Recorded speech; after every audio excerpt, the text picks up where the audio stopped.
আল্লাহ বলেন, কুল, অনবী তুমি বলো, মানুষকে জানিয়ে দাও, ইন কুনতুম তুহিব্বুনাল্লাহ, তোমরা যদি আল্লাহকে ভালোবাসতে চাও, ফাত্তাবিউনি, তাহলে আমি নবীর অনুসরণ আগে করো।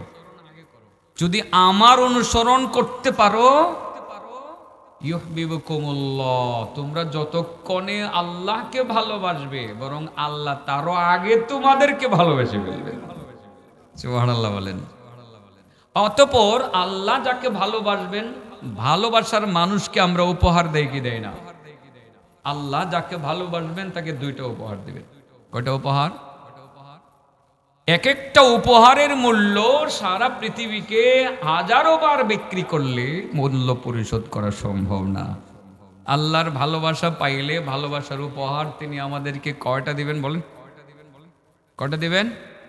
দুইটা উপহার আমরা আজকে নিয়ে যাব তো ইনশাআল্লাহ। দুইটা উপহার আমরা বুঝে যাব, নিয়ে যাব। তো এখানে আল্লাহর ভালোবাসা পাইতে হইলে, আল্লাহর ভালোবাসার উপহার পাইতে হইলে আমার নবীর অনুসরণ করা লাগবে। এটার মধ্যে আরেকটা অর্থ নিহিত আছে, সেটা হলো আমার নবীকে ভালোবাসতে হবে। সোজা কথা, মহাব্বতে মুহাম্মদ, ইত্তেবায়ে মুহাম্মদ সাল্লাল্লাহু আলাইহি ওয়াসাল্লাম। বলেন, আল্লাহর ভালোবাসা পাওয়ার জন্য, ভালোবাসার উপহার করার জন্য কয়টা জিনিস শর্ত? একটা হলো মহাব্বতে মুহাম্মদ, আরেকটা হলো ইত্তেবায়ে মুহাম্মদ। আমার নবীর মহব্বত অন্তরে আনতে হবে। দুই নম্বরে নবীর অনুসরণ নিজের মধ্যে সেট করা লাগবে। এমন বলতে পারে যে নবীকে মহব্বত করব কিভাবে? মহব্বত করার তো অনেক পথ আছে। প্রাথমিক পথটা হলো মহব্বত করে দুরূদ পড়ব। কি পড়ব? দুরূদ পড়ব। আমরা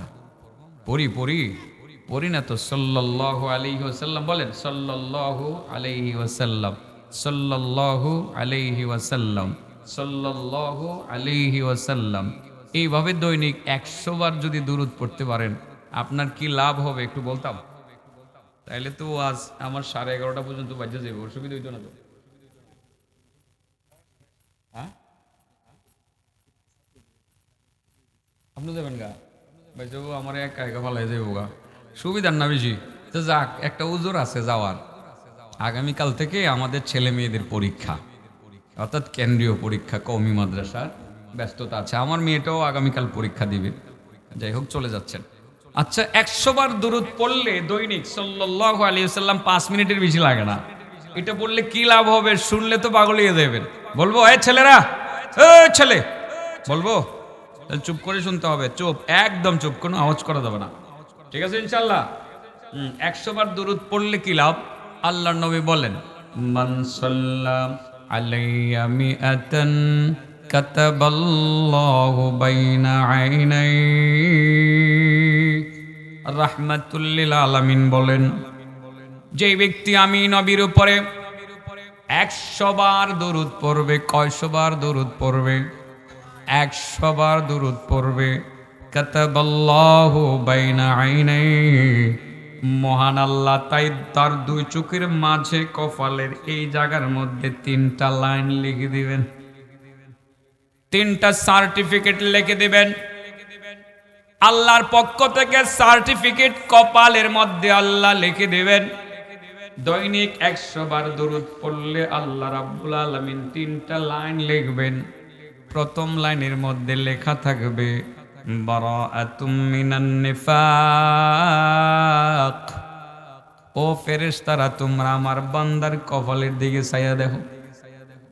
সার্টিফিকেট আমি একটা লিখে দিলাম। প্রথম লাইন, আমার এই বান্দা 100% বেজাল মুক্ত, নিফাক মুক্ত, মুনাফিকি মুক্ত। আমার এই বান্দার ভিতরে কোনো মুনাফিকি নাই, সে মুনাফিকি থেকে মুক্ত। সুবহানাল্লাহ। আল্লাহ আপনাদের সার্টিফিকেটটা এই জায়গায় লিখে দিব। ফেরেশতারা দেখলেই বুঝবো যে এর ভিতরে কোনো মুনাফিকি নাই। একজন বোন লাগবে তো, খারাপ দেয়া যায়। আয়ো চাচা, বউ না বউ? হ্যাঁ, মুরব্বীরাও বসে রয়েছে। হেন এই জায়গাতে একজন না বসলে খারাপ দেয়া যায় না বাবা, খারাপ দেয়। এই তুমি আগাও, আমার ছেলেটি ভাই, আমি দীক্ষা ওয়াজ করি, আমার ভাল লাগবো আর কি। কয়টা লাইন লিখে দিব চাচা? 100 বার দরুদ পড়লে এক নম্বরে আল্লাহ লিখে দিব আমারে এই বান্দার কপালে, আল্লাহ লিখে দিব আল্লাহ আমার এই বান্দার ভিতরে মুনাফিকি নেই, কি নেই। 2 নম্বর লাইনে আল্লাহ লিখে দিবেন বারাআতুম মিনান নিফাক। 2 নম্বর লাইনে লেখা থাকবে বারাআতুম মিনান নার। ও ফেরেশতারা, তোমরা জাইনা রাখো, দেখা রাখো, আমার এই বান্দা জাহান্নাম থেকে মুক্ত, জাহান্নামে যাবে না। কোথায় যাবে না? কয়টা হইল লাইন? 3 নাম্বার লাইনে আল্লাহ নিজে লেখা দিবেন ওয়া আসকানাহুল্লাহু তাআলা ইয়াউমাল কিয়ামাতি মা'আশ শুহাদা। ফেরেশতাদেরকে বুঝায় দিবেন, ফেরেশতারা 3 নাম্বার লাইনে লেখা আছে আমার এই বান্দা ভিআইপিদের সঙ্গে থাকবে। এখনো জান্নাত জাহান্নামের ফয়সালা চূড়ান্ত হয় নাই। শিওর আমার এই বান্দা মুনাফিক থেকে মুক্ত, নিফাকি থেকে মুক্ত, মুনাফিকি থেকে মুক্ত। শিওর আমার এই বান্দা জাহান্নাম থেকে মুক্ত। আর 3 নম্বরে আল্লাহ লিখে দিবেন হাসরের মাঠে, যেহেতু এখনো জান্নাতের ফয়সালা হয় নাই, হাসরের মাঠে সে ভিআইপিদের কাতারে থাকবে। কোন জায়গায় থাকবে?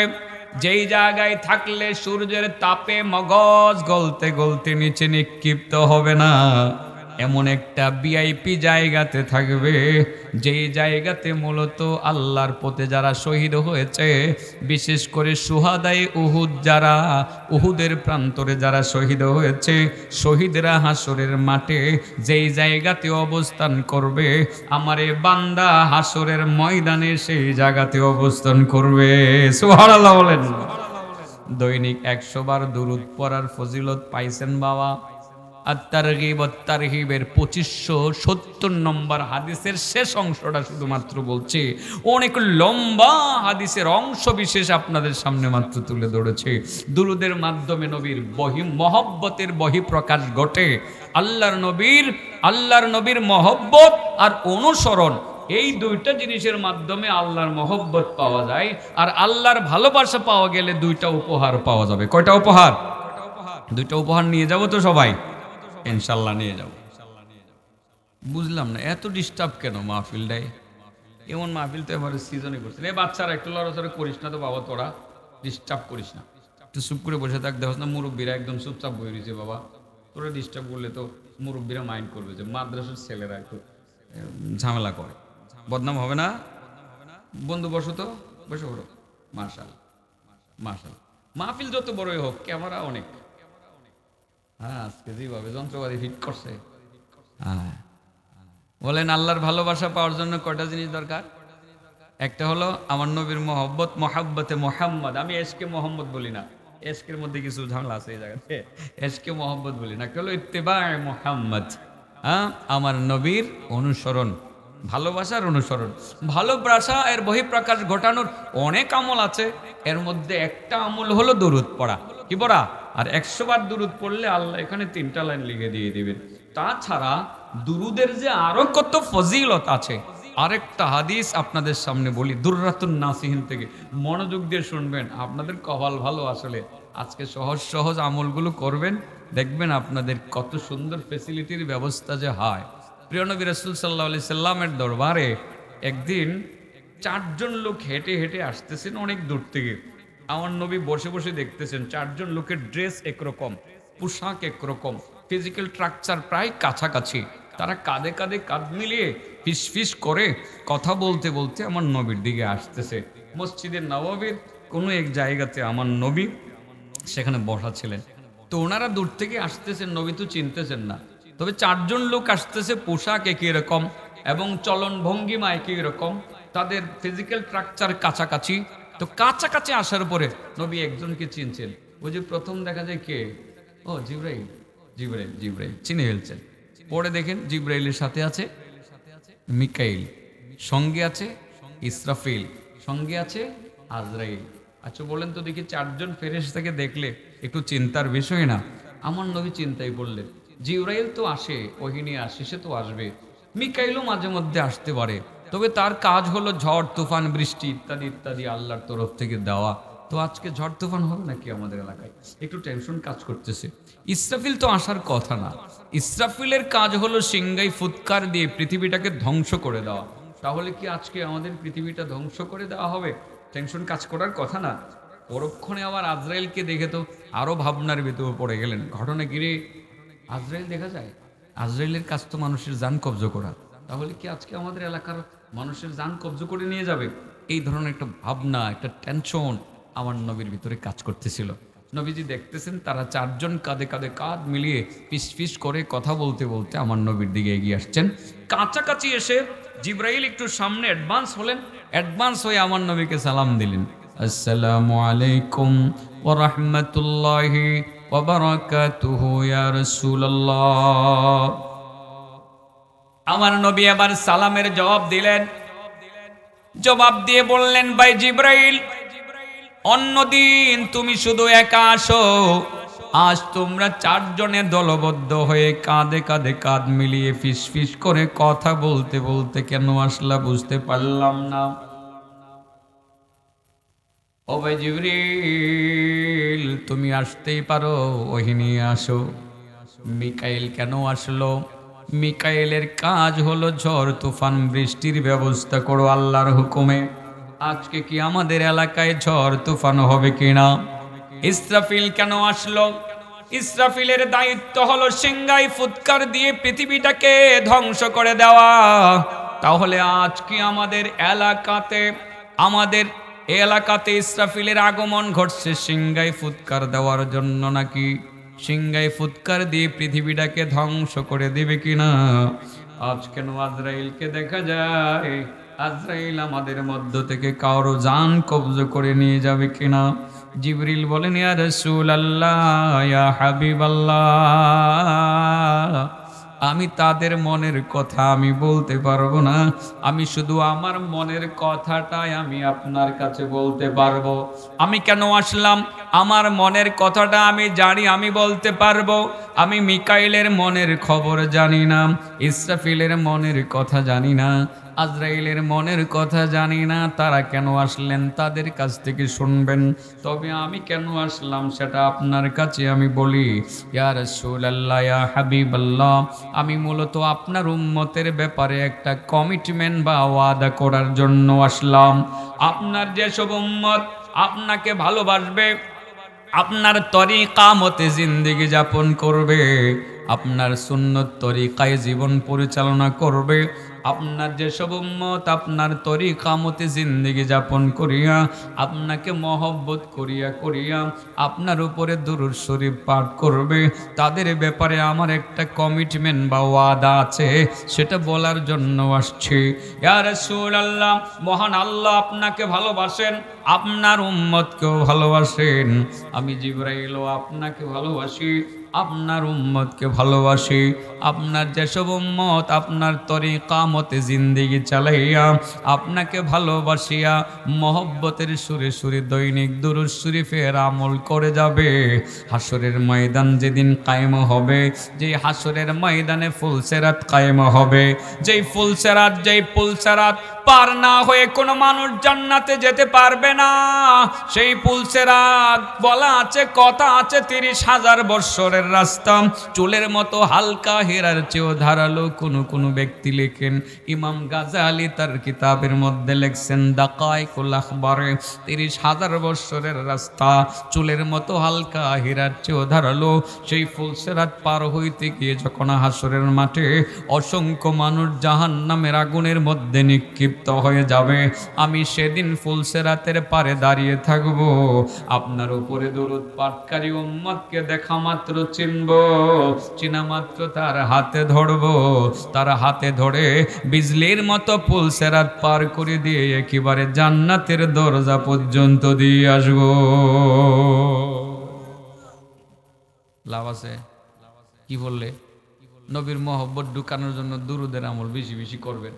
বাবাজি, আরেকটা কথা শুরুতে বলছিলাম না, 100 বার দুরুদ পড়লে আল্লাহ কপালে কয়টা লাইন লিখে দেব? মাশাআল্লাহ, পারে দি সবাই। মাইকম্যান পারবা? জিগেলে মস্ত করবা। আমি এরম বিট কিটটা মানুষ জিগাই কতক্ষণ পরে পরে আর কি, কারণ ওয়াজও যেহেতু করলাম, যারা শ্রোতা এরা যদি মুখস্থ না করতে পারে তাহলে এই পয়সা টয়সা খরচ করে লাভ দেখি হইলো, কথা বুঝছেন না? এই জন্য আমি কথা রিপিট করি, অনেকে আবার বিরক্ত হয় যে একটা কথা বারবার জিগায় কেন। এটা জিগানো দরকার আছে যাতে সারাটা জীবন মনে থাকে, ঠিক আছে না? হ্যাঁ, তো জিবরাইলের বক্তব্য তো শুনলেন, বাকি মিকাইল, ইসরাফিল, আজরাইলের বক্তব্য শুনতেন না? আজরাইলের বক্তব্যটা আমি পরেই দেই, কারণ আজরাইল আগে আয়ে বললে তো সবাই বই পাই, এটা তো সিরিয়াল আমরা পরেই রাখতাম চাই, ঠিক আছে না? আজরাইলের সিরিয়ালটা আমরা সবাই চাই পরে, কিন্তু যতই পরে রাখতে চাই, আজরাইলের যখন আমাদের কাছে আসার সময় হবে তিনি এসেই যাবেন। জান কবজ করার সময় হয়ে গেলে জান কবজ করবেন। আমরা কিন্তু যতই চেষ্টা করি না কেন আজরাইলের কাছ থেকে নিজেকে রক্ষা করতে পারবো না। নিয়ে যাবে আজরাইল, যখন আসবে নিয়ে যাবে, আমাদেরকে রেখে যাবে না। তো যাই হোক, আল্লাহ রসুল জিবরাইলের বক্তব্য শুনে খুশি হইলেন। জিবরাইল, আমার উম্মত কে তুমি এত ভালোবাসো, দুরূদ পাঠকারী উম্মতকে তুমি ফুলসিরাত পার করে দেবা, তোমাকে অনেক ধন্যবাদ, অনেক ধন্যবাদ। ও জিবরিল ভাই, মিকাইল তুমি কেড়ে আইলা? মিকাইল বলেন, ইয়া রাসূলুল্লাহ, আমি আসছি যে আপনি তো আমার দায়িত্ব সম্পর্কে ভালোভাবে জানেন, আমারও একটা দায়িত্ব আছে, বৃষ্টি, ঝড়, তুফান এগুলো সব আল্লাহ আমার মাধ্যমে এগুলোর বিস্তার ঘটায়। আল্লাহ হুকুম দিলে কোন জায়গায় বৃষ্টির ব্যবস্থা করতে হবে, সে আল্লাহর হুকুমটা যেভাবে আল্লাহ বলে ঠিক সেইভাবেই আমি ওইভাবে পালন করার চেষ্টা করি। ইয়া রাসূলুল্লাহ, ইয়া হাবিব আল্লাহ, যে আমার দায়িত্ব আপনি ভালোভাবে জানেন, সব পানির দায়িত্ব আল্লাহ আমারে দিয়ে রাখছে। আসমানের উপরে নিচে, আসমানের উপরেও পানি আছে। আর কথার কথা এরকম আছে, একটা কিতাবে দেখছি, ইতিহাসের একটা কিতাবে, আর সহি হাদিস সম্পর্কে আমার ধারণা নাই, কিতাবে দেখছি, কিতাবটার নাম জানে কি সিরতে সঈদুল মুরসালিন নাকি জানে, এটার মধ্যে খুব সম্ভব দেখলাম যে ইসরাফিল আর মিকাইল যে আল্লাহর ফেরেশতা, তার মাথার মধ্যে চুল আছে, কি আছে? চুল আছে। তার মাথাটা কত বড় আর চুল কত বড়, সারা পৃথিবীর সমস্ত পানি যদি তার মাথার চুলের মধ্যে ঢাইলা দেওয়া হয়, এক ফোঁটা পানি টপকে তার শরীরের মধ্যে পড়বে না। আল্লাহর সৃষ্টি মিকাইল কত বড়, চিন্তা করছেন? সব পানি চুলে খাইয়ে লেব, সারা দুনিয়ার সাগরের মহাসাগরের সব পানি চুলে খাইয়ে লেব, ইসরাফিল হযরত মিকাইলের চুলে খাইয়ে লেব। তো মিকাইল কত বড় একটু ভাবেন তো দেখি। মিকাইল যদি এত বড় হয়, জিব্রাইল তাদের লিডার, জিব্রাইল কত বড়? জিব্রাইল যদি এত বড় হয়, জিব্রাইলের যিনি পালন কর্তা, সৃষ্টিকর্তা মহান আল্লাহ কত বড়, বলেন আল্লাহু আকবার। আমার আল্লাহ কত বড়, এজন্যই আল্লাহু আকবার, আল্লাহ সবচেয়ে বড়, সবচেয়ে বড়, আল্লাহ সবচেয়ে বড়। ইদিক কেডায় না আনছে এবারে, এই আশ্চর্য কথা, ওয়াজ না শুনলে যাও, ওঠো, যাও, বেরো। বাচ্চা মানুষগুলোকে মাহফিলে বসানোই ঠিক না, অনেক গুরুত্বপূর্ণ কথা যাচ্ছে, এরা এসে ডিস্টার্ব শুরু করে দিয়েছে। মাশাআল্লাহ, শুভ হয়ে গেছে, ভালো। আল্লাহ তোমরা বড় আলেম বানাক। কো আমিন, কো বেটা, হাসিও মারছো, আমিন কো। মাশাআল্লাহ, একটা দাব বিতেও সুদা হয়ে গেছে গা, ভালো ছেলে, ভালো। এলাকার ছেলেরা কথা শোনে। তো মিকাইল বলেন, ইয়া রাসূলুল্লাহ, ইয়া হাবিবাল্লাহ, আপনি আমার দায়িত্ব সম্পর্কে ভালোভাবে অবগত আছেন। নবী গো, আমি আসছি যে জিবরাইল শুধু আপনার উম্মতকে ভালোবাসে, আপনি শুধু সেটাই শুনলেন, আমার বক্তব্যটা শুনবেন না? আমিও আপনার উম্মতকে ভালোবাসি। সুবহানাল্লাহ বলেন। ইয়া রাসূলুল্লাহ, ইয়া হাবিবাল্লাহ, আপনার উম্মতকে আমিও ভালোবাসি, আপনাকে ভালোবাসি। আপনার উম্মতকে জিবরাইল যেমন ফুলসিরাত পার করে দেবেন, আপনার সেসব উম্মতের ব্যাপারে আমার আরেকটা কমিটমেন্ট আছে, সেটা আমি বলতে চাই। যেসব উম্মত আপনাকে ভালোবাসবে, আপনার তরিকা মতে জিন্দেগি যাপন করবে, ভালোবাসার বহিঃপ্রকাশ ঘটাবে, বেশি বেশি দুরুদের মাধ্যমে মহব্বত করিয়া করিয়া দরুদ শরীফ পাঠ করিবে, হাসরের ময়দান যেদিন কায়েম হবে, যেদিন হাসরের মাঠে সূর্য মানুষের মাথার কাছাকাছি থাকবে, সূর্যের তাপে যখন মগজ গলতে গলতে নিচে নিক্ষিপ্ত হবে, পানির পিপাসায় কলিজা শুকিয়ে যাবে, পানি পানি বলে চিৎকার করে যখন কোনো পানি পাওয়া যাবে না, সেদিনকার কঠিন ময়দানে আমি সেদিন হাউজে কাউসারের পারে দাঁড়িয়ে থাকব। আপনার উপরে দরুদ পাঠকারী উম্মতকে আমি দেখা মাত্র চিনব, চিনা মাত্র তাদের হাতে ধরব, তাদের হাতে ধরে আমার নিজের হাতে হাউজে কাউসার থেকে পানি উঠাইয়া ঠান্ডা পানি পান করাইয়া তার কলিজা ঠান্ডা করে দিব। দরুদ ফরন ফরন লাগবো, হ্যাঁ? মহব্বত তো এমনি জাহির করুন লাগবো, মহব্বত আর অনুসরণ দুইটা বিষয় তো আমার আজকেরই বিষয়, ঠিক আছে না? নবীর মহব্বত দরকার, দুরুদ যত পড়বেন মহব্বত তত বাড়বে, আর যখন মহব্বত বাড়বে অনুসরণের দিকে ততই আগাইবেন। দুই একটা অনুসরণের দৃষ্টান্ত আপনাদের সামনে দেওয়া লাগবে তো ইনশাআল্লাহ। শর্টকাট করে যেহেতু 11:30 পর্যন্ত যাবো, 15 মিনিট সময় আরও আছে, দেওয়া যাবে ইনশাআল্লাহ। কয়জনের বক্তব্য শুনলেন চাচা? জিব্রাইল আর মিকাইল। আর কার কার বক্তব্য বাদ রয়েছে? ইসরাফিল আর আজরাইল। এবার আজরাইল সামনে আগায় আসলেন, ইসরাফিল সামনে আগায় আসলেন। ইসরাফিল বলেন, ইয়া রাসূলুল্লাহ, ইয়া হাবিবাল্লাহ, আপনি শুধু মিকাইল আর জিব্রাইলের বক্তব্য শুনে সন্তুষ্ট থাকবেন না, আমার বক্তব্য শুনবেন। তোমার আবার কি বক্তব্য? ইয়া রাসূলুল্লাহ, নিশ্চয়ই আপনি আমার দায়িত্ব সম্পর্কে অবগত আছেন।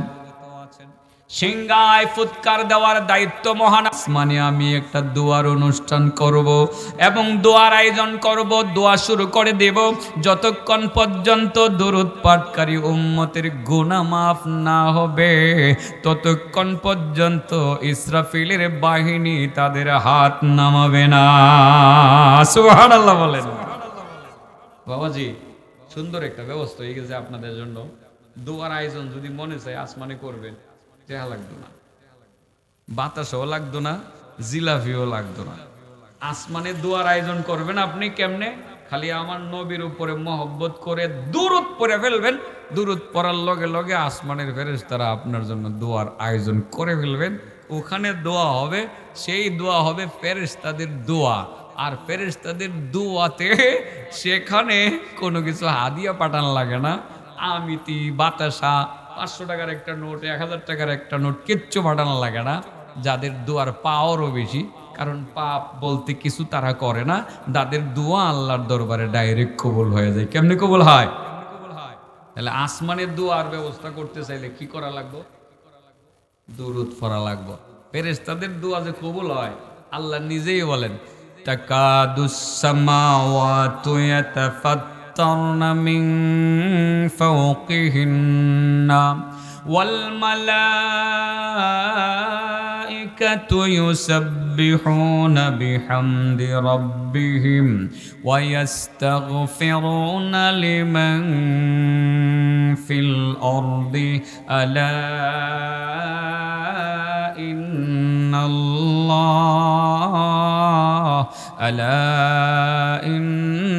ইন্নাল্লাহা হুয়াল গফুরুর রহিম।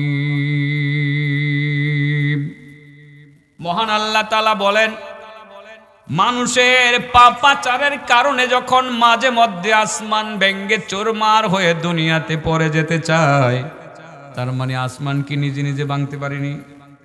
তার মানে আল্লাহ যখন রাগান্বিত হয়ে মানুষের উপরে আসমান ভেঙ্গে ফেলে দিতে চান, রাগ করে বলেন, চাহেদলের মানুষ, তোরা সুদ ব্যবসার সাথে জড়িত, ঘুষ বাণিজ্যে জড়িত, তোরা ওজনে কম দেশ, ব্যবসা করস ঠিকই ওজনে কম দেশ, দুধের সাথে পানি মিশাস, মধুর সাথে তোরা গুড়ের রস মিশাস, চিনির গুড় রস মিশাইয়া তোরা 2 নম্বরে করস।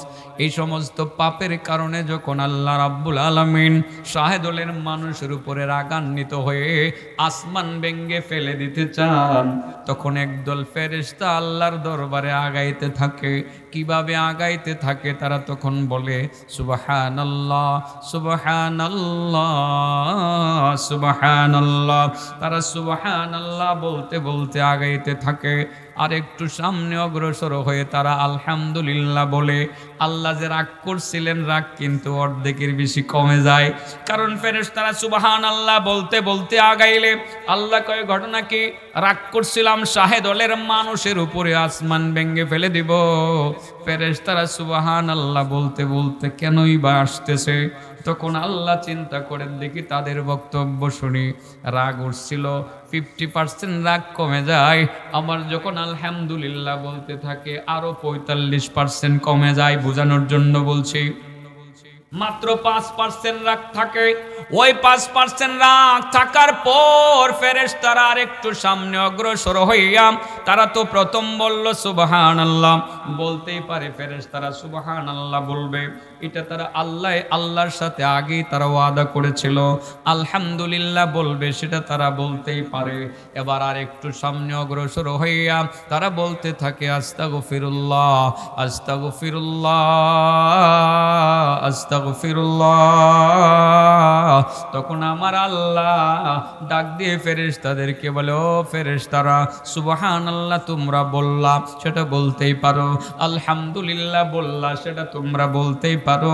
আস্তাগফিরুল্লাহ বলে তোমরা ক্ষমা চাইতেছো কার জন্য? কেন ক্ষমা চাইতেছো?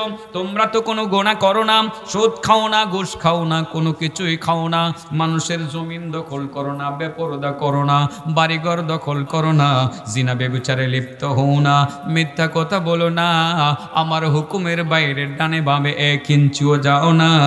তোমরা মূলত কার জন্য ক্ষমা চাইতেছো? কেন ক্ষমা চাইতেছো?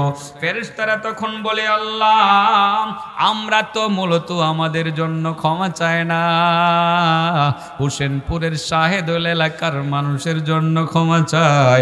তুমি যাদের উপরে আসমান ভেঙে ফেলে দিবা বলে নিয়ত করলা, ও আল্লাহ তোমার এই বান্দারা বুঝতে পারে নাই তারা কি পাপ করছে, কিভাবে ক্ষমা চাইলে তুমি ক্ষমা করবা সেটাও তারা বুঝতেছে না। ওগো আল্লাহ, আমরা ফেরেশতারা মূলত তাদের পক্ষ হইয়া তোমার দরবারে ক্ষমা চাই। আজকের মতো আমাদের খাতিরে শাহেদুল এলাকার মানুষগুলোরে মাফ কইরা দাও।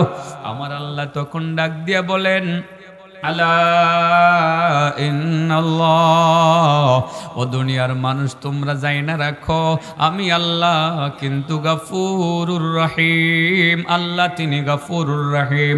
ও দুনিয়ার মানুষ, ক্ষমা চাইতে হবে কিভাবে সেটাও জানো না। অন্যায় করলা তোমরা, ক্ষমাও তোমরা চাইলা না। তোমাদের পক্ষে মূলত ফেরেশতারা ক্ষমা চাইলো। যাও আজকের মতো ফেরেশতাদের খাতিরে তোমাদেরকে মাফ করে দিলাম। ফেরেশতাদের দোয়া কবুল হয়নি? হ্যাঁ, তবে কয়বার সুপারিশ করবো আপনার জন্য? আপনার জন্য কয়বার? 2-3 বারের বেশি তো আর করতো না। পাপ বেশি করলে কি আর ফেরেশতারা সুপারিশ করবে? করবে না। ফেরেশতাদের দোয়া কবুল হয়? বলেন কবুল হয়? কবুল হয়। আপনার জন্য ফেরেশতারা দোয়া করে। আর আমি হিসাব করে দেখছি একটা কথা, বুঝলি, আসলে ফেরেশতারাই কি আমরা লাগে দোয়া করে না, আল্লাহই করায়? আমার কাছে মনে হইলো, টেকনিকটা আমি বললে দিই, আমার কাছে এটা মনে হয় কেমনে, একটা কিচ্ছা কইলে ভরে বুঝবেন। আমার মনে হয় আল্লাহ ওই বুঝি হেরারে কয়ে দিয়ে যে এরা বুঝছে না, আমার তো রাগ উঠছে, তোরা গিয়া হেরার পক্ষে মাফ চাই, যা তোর খাতিরে মাফ করে দিই মনে। কারণ আল্লাহ তোমরা ভালোবাসে, ভালোবাসে না? ভালোবাসে। এটা কেমনে বাবা? রাগ করতেন না তো? আমার বাস্তব জীবনের একটা কিচ্ছা বলে রাগ করবে? এটা কোরআন হাদিসের কথা না, তো বলেই বলি। ছোটবেলা একবার বর্ষাকালে ফুটবল খেলা দেখতে গেছি। বর্ষাকালে আব্বা আবার মানে রাতের বেলা কোথাও বের হওয়াটা পছন্দ করতেন না। তো সন্ধ্যাবেলায় ফুটবল খেলা হয়, ওই মাঠ থেকে আসতে রাইতুইব। পরে ফাইনাল ফুটবল খেলা 2 ইউনিয়নে একটু লোভ লাগছে, গেছি গা, বাচ্চা মানুষ তো, পরে গেছি গা। ফুটবল খেলার থেকে আইতে জোগাড় লাগছে, পরে আইতে রাইতুইছে, পানি দিয়ে সাঁতরাই আসি। চিন্তা করতেছে এখন যদি বাড়িতে ঢুকি আব্বাই মারবো, ডোরে। পরে আপনারা কি নাইল্লা খেত কর না ফাটকেট কর? নাইল্লা খেতে আমার বাড়ির লগে নাইল্লা খেতে ভিতরে বই রয়েছি ডোরে। পানি কিন্তু এই পানির মধ্যে কলকল কলকল আওয়াজ করি, আমার কত হইলো দেখি না কেউ ডাক দিয়া নি নেয়, মানে ভয় পাইতেছে, খুব ভয় পাইতেছে। ফাটকেতের ভিতরে এশার নামাজের টাইম প্রায় কাছায় গেছে, ডরে পানিতে ঠান্ডা হয়ে গেছে গা মেশাও, অনেকক্ষণ পানিতে না সাঁতরাই আছি। পরে এর ভিতরে কতক্ষণ পরে দেখি যে কফি বাত্তি না জ্বালায়া পাট ক্ষেতের ভিতরে উকি দিছে আমার দাদি আর কি, বয়স 80 বছরের উপরে। তাড়াতাড়ি আয়। আমি কই না আইলে আব্বাই মারবো। আমি আসি না, পরে আইসি পরে এমনি তো শরীর ঠান্ডা হয়ে গেছে না, আমার দাদু শাড়ি কাপড় দিয়ে আমার ফেসায়া আসলের ভিতরে থুয়ে দিয়েছে। আব্বা এসে আব্বাকে, হ্যাঁ কই মাইরালাম আজকে, মাইরালাম আর যদি এরকম কই, হ্যাঁ আইসে নি। দাদু কয় না না হ্যাঁ নাই, যাও তুমি নামাজে যাও, এসে নামাজ পড়তে যাও। তো এই যাত্রায় আমার দাদি আমার ফেসায়া রক্ষা করছে। আমি তখন ভাবছি আমার দাদি বুঝি আমারে বাঁচাইছে, কিন্তু এখন বুঝি আমার দাদি তো সোহে দেয় না, এটা নাই লাগে ভিত্তি আমার দেখবো কেন। আমার মনে হয়েছে আমার বাপই আমারে দেখছে, দেখা দাদিরে পাঠাইছে, তুমি ডাইকা আনো, আমি ডাইকা আনলে তো বুঝা লাগবো। কথা বুঝছেন না, তুমি ডাইকা আনো, তুমি কইও আর করতো না আর করতো না, আর আমি মনে মারলাম। আমার মনে হইতাছে আর কি এখন আমার এই দাদু আমারে আনছে, এখন মনে হইতাছে যে না আমার বাপ এই গাই দিয়েছে। আমার দাদু চোখে দেখে না তো, ফাটকে দির ভিতরে আমার দেখবো কেমনি গিয়ে, আমি এটার মধ্যে কান রয়েছি। আও রাত্রে আবার এসব নামাজের আটটান দিয়া আব্বাই মনে খেয়াল করছে, খেয়াল করে দাদুরে ফাটাইছে। আমার দাদু আমার দাদুরে ফাটাইছে আমার জন্য ক্ষমা চাইতে। আমার বাবা আমার যতটুকু ভালোবাসে, আমার আল্লাহ এর থেকে আরো 1000 গুণ বেশি ভালোবাসে। ঠিক না বেটি? এই যে মাঝে মধ্যে পাপ করে ফেলি, আমাদের জন্য যে ফেরেশতারা ক্ষমা চায়, ফেরেশতাদের তো ক্ষমতা নাই ক্ষমা চাওয়ার। তারা আল্লাহর হুকুমের বাইরে ডানে বামে 1 ইঞ্চি যাওয়ার কোনো ক্ষমতা রাখে না, 1 ইঞ্চিও যাওয়ার ক্ষমতা রাখে না। আমার আল্লাহ ওই কয়ে দিছে যে তোরা গিয়া আমার বান্দা বান্দির মুখে ক্ষমা চা, যা ফেরেশতা তোর খাতিরে হারে মাফ করে দিব। সুবহানাল্লাহ কইতেন না? কত মহব্বত করে আমার আল্লাহ আমারে আপনারে, একটু চিন্তা করে দেখছে। এরপরেও আমরা খালি না ফরমানি করি, সীমা লঙ্ঘন করে ফেললে তো বাপ মা যেমন খাতির করবে না, আল্লাহও খাতির করবে না। ঠিক না বেটি? সীমা লঙ্ঘন করা যাবে না।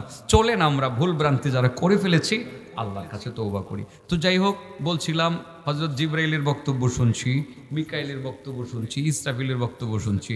ইসরাফিল জানি কি করবে বলেন? আসমানে দোয়ার ব্যবস্থা করবে। আর ফেরেশতারা দোয়া করলে দোয়া কবুল হবে কি হবে না, এটা বোঝানোর জন্যই বলছিলাম যে ফেরেশতাদের দোয়া কি হয়ে যাবে, ডাইরেক্ট কবুল হয়ে যাবে। আর একজনের বক্তব্য বাকি রয়েছে। আসসালামু আলাইকুম রহমতুল্লাহ। কইছিলাম না আমার বড় ভাই, আমি তো ভাবছি না এত দূরে যে আইব। আলহামদুলিল্লাহ বাজা, এখানে একটু শেষ করে ফেলবো একটু। আলহামদুলিল্লাহ। আর কয়জনের বক্তব্য বাকি রয়েছে? কার? আজরাইলের নাম শুনলে ভুল লাগে না? যতই ভুল লাগুক, আজরাইল যখন আসার তখন তো আসবেই। আজরাইল আমার নবীর দরবারে হাজির হয়ে বলেন, ইয়া রাসূলুল্লাহ, আমার একটা বক্তব্য আছে। কি বক্তব্য? নবী গো, আজকে আমি আসলে জান কবজ করার জন্য আসি নাই, আজকে আমি আসছি জিবরাইল যেরকম আপনার উপরে দুরূদ পাঠকারী, আপনাকে মহব্বতকারী উম্মতের ব্যাপারে কমিটমেন্ট করছে একটা, জিবরাইল যেমন করছে, মিকাইল যেমন করছে, ইসরাফিল যেমন করছে, ঠিক আমারও একটা বক্তব্য আছে। নবী গো, আপনি তো ভালোই জানেন আমার কোনো দয়া মায়া নাই। দয়া মায়া থাকলে তো বাবার চোখের সামনে থেকে সন্তানের জান আমি কবজ করতে পারতাম না, এবং সন্তানের চোখের সামনে থেকে আমি বাবার জান কবজ করতে পারতাম না। ইয়া রাসূলুল্লাহ, মানুষের জান কবজ করার সময় কোনো দয়া মায়া হয় না, মানুষকে প্রচণ্ড রকম ব্যথা দেই আমি। যেমন একটা জীবন্ত বকরিকে পায়ের দিক থেকে চামড়া টেনে ছিঁড়ে মাথার দিক থেকে বের করে ফেললে বকরিটা যেমন কষ্ট পায়, একটি মানুষ এর জান কবজ করার সময় সে এর চেয়ে বেশি কষ্ট পেয়ে থাকে।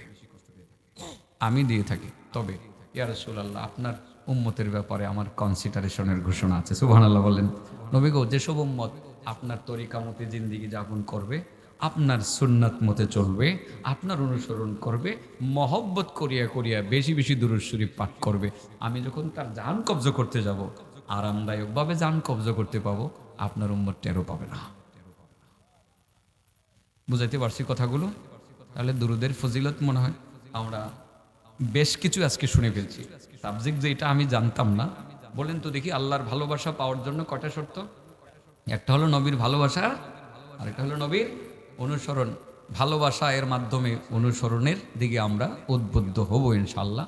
অনুসরণ, প্রতিটা কথায় আমি অনুসরণের কথা বলেছি। আমাদের প্রথম অনুসরণ, নামাজ লাগবে কি লাগবে না? হ্যাঁ, নামাজ লাগবে। হ্যাঁ, সামনে রোজা লাগবে, ও চাবি লাগবে, ও চাবির ওয়াজ তো শুনে ফেলছে। চাচা মনে হয় আশেপাশে আসছিলাম ওই দিন, মনে হয় চাবির ওয়াজটা করছিলাম। ঠিক আছে, ওই যে ব্যক্তি সূরা ইখলাস 10 বার তিলাওয়াত করবে জান্নাতে বাড়ি হবে। বাড়িতে যাওয়ার জন্য পাসপোর্ট লাগবে, ভিসা লাগবে, লাস্টে চাবি লাগবে। চাবি জানি কি চাচা? 5 ওয়াক্তের নামাজ। ওইটা মনে হয় ওইদিকে আসছিলাম যে ওই দিন মনে হয় চাচা শুনছে। আলহামদুলিল্লাহ। এই জন্য বলছে চাবি লাগবে, চাবি। কয় দাঁতের চাবি লাগবে জানো? 5 দাঁতের। মাশাআল্লাহ, এই তো মনে আছে, ওই দিনের কথাও মনে আছে। তো ইনশাআল্লাহ আমরা নবীকে ভালোবাসবো না? আরেকটা প্রশ্ন করি, বলেন তো, 100 বার দরুদ পড়লে নবীর উপরে আল্লাহ কয়টা লাইন লিখে দিবেন এখানে? মহব্বতের সহিত যদি দরুদ পড়েন, এই দরুদ আপনাকে মসজিদের দিকে নিবে। মহব্বতের দরুদ, এই দরুদ আপনাকে মসজিদে নিবে। এই দরুদ আপনাকে হারাম থেকে দূরে রাখবে। এটাই স্বাভাবিক। 100 বার দরুদ পড়লে দৈনিক মহব্বতের সহিত আল্লাহ 3টা লাইন লিখে দিবেন। বারাআতুম মিনান নিফাক, সে বেজাল মুক্ত, নিফাক মুক্ত। 2 নম্বর বারাআতুম মিনান নার, সে জাহান্নাম থেকে মুক্ত। 3 নম্বর কি লেখা থাকবে? সে বিএপিদের সঙ্গে থাকবে। ওয়াসকানাহুল্লাহু তাআলা ইয়াউমাল কিয়ামা মা'আশ শুহাদা, আল্লাহ হাসরের ময়দানে শহীদদের সাথে তাকে জায়গা করে দিবেন। সুবহানাল্লাহ।